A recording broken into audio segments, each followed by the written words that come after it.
this area has been farmed for hundreds of years. And so there's great benefit and value in what's here. How can I improve it? And hopefully when my kids take over the farm, I've got better ground than what I'm standing on now. Everything is yield driven. Everything is economic driven. So this no-till is making economic sense, or we wouldn't be going down this road. We would have to abandon this road if it weren't paying off for us by making us more efficient, leaner, meaner, using less resources to produce more crops. We really have a system that's working, and we're actually helping the environment. With continuous no-till, we spend half the time on the tractors we used to. We're spending a lot more time with our families. We're farming the same amount of land or more land in less time and making more money. More and more farmers all across Virginia are making the switch to soil building, continuous no-till systems. These farmers are cutting costs and saving time by planting all of their crops year in and year out without tillage. They're also maximizing the soil benefits that come with less disturbance by adding in cover crops, crop rotation, and other practices. As diverse as they are, one thing these farmers all have in common, they tell us that they are gaining ground. My name is Samuel Gehring, and my grandfather bought the farm, and so I'm third generation. We milk 175 cows. And we have about an acre per cow of cropland. And the no-till has worked real well in that. Switched to no-till, some fields over 20 years now, and everything's been never-till for at least 10. So that's where we are with our tillage program. We let the earthworms do it. My name is Cecil Byram, and I am the president of Byram Family Farm, which includes 3 entities, my father, my son, and myself, and we farm 2,000 plus acres under one management, and we share the equipment.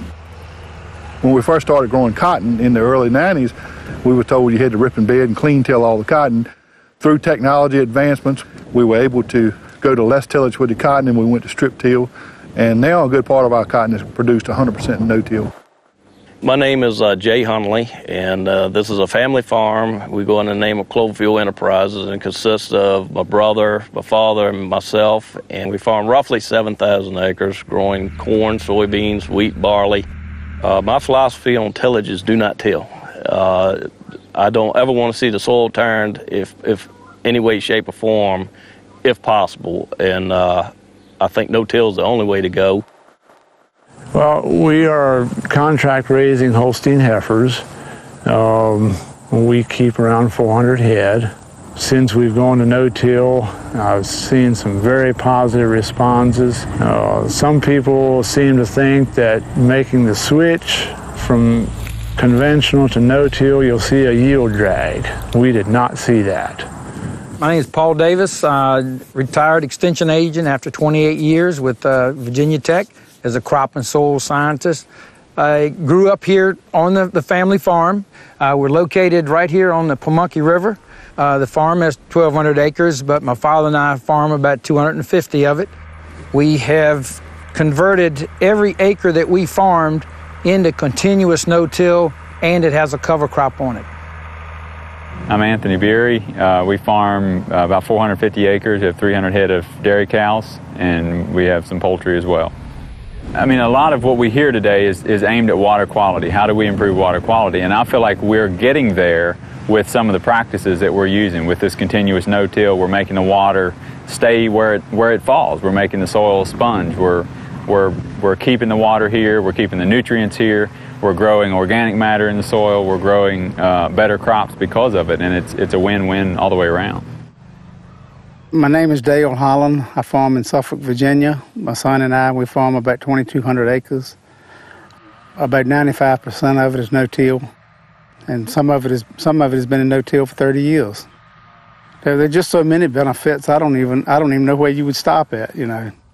Even if I had to pay you to let me plant no-till, I would plant no-till. So that's the way it is. We're farming more land than than this farm has ever farmed in its history.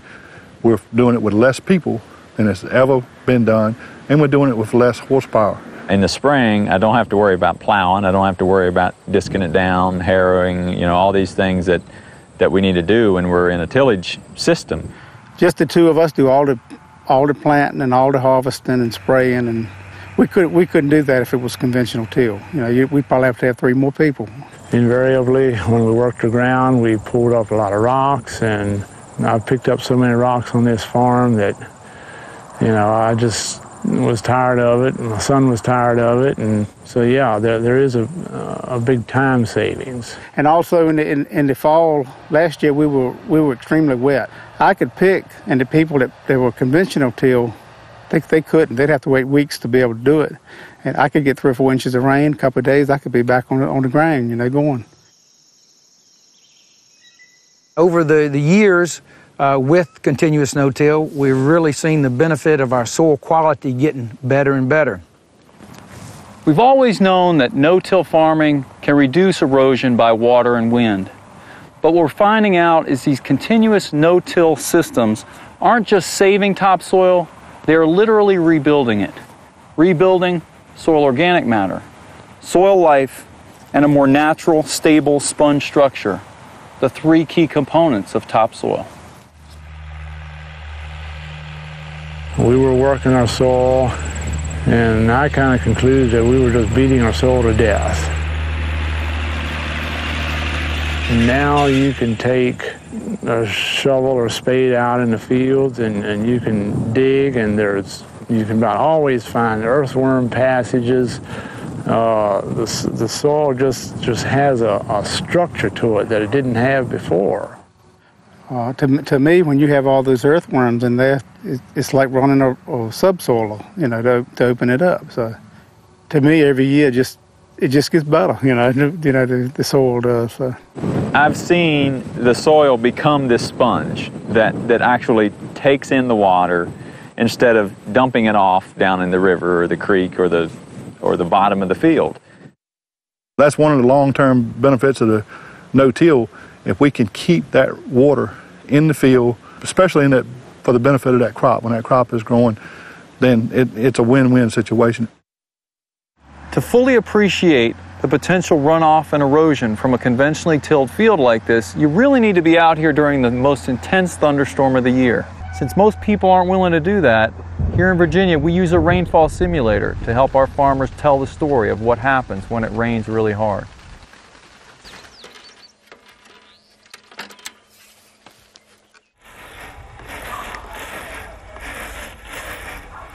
On the left, we start with a tray of dry, loose soil taken from a clean till field. On the right, we start with a slice of intact surface soil from a long-term no-till field. This soil is not only protected with a mulch of cover crop residue, it also has a stable, porous sponge structure. Years ago, as a kid, I remember, you'd get these big, heavy thunderstorms in the summer, and it would just wash the field, and you'd end up with mud down on the road. And I'm talking about mud that you'd go over there with a skid loader and scoop out of the way so the cars could go down the road. What I'm seeing now is I'm seeing these heavy rainfalls, and I'm barely seeing a trickle coming out of the field. After we simulate an extremely intense thunderstorm for 5 minutes, the differences are obvious. Most of the water we applied to this soil has run off into this jar, carrying away with it a thin but very significant layer of topsoil.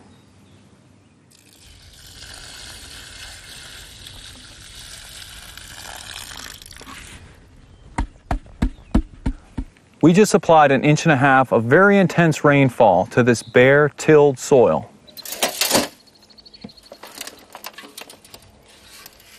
Obviously, we harvested very little for future plant use. Meanwhile, this no-till soil has absorbed virtually every drop of water we applied. What little ran off is clear. The bottom line is pretty simple. If you want to harvest more rain like these no-till farmers are doing, keep your soil covered on top and make it a sponge underneath.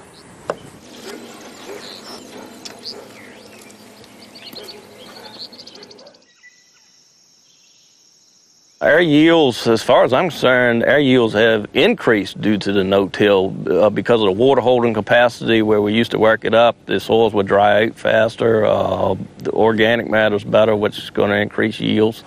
With proper planning and the technology available today, most Virginia farmers can make the initial switch to continuous no-till without a yield reduction. As soils improve over time, farmers are seeing healthier crops and better yields. We just don't see the issues where you have yellow corn in the spring and you think it's going to be nitrogen will take care of it.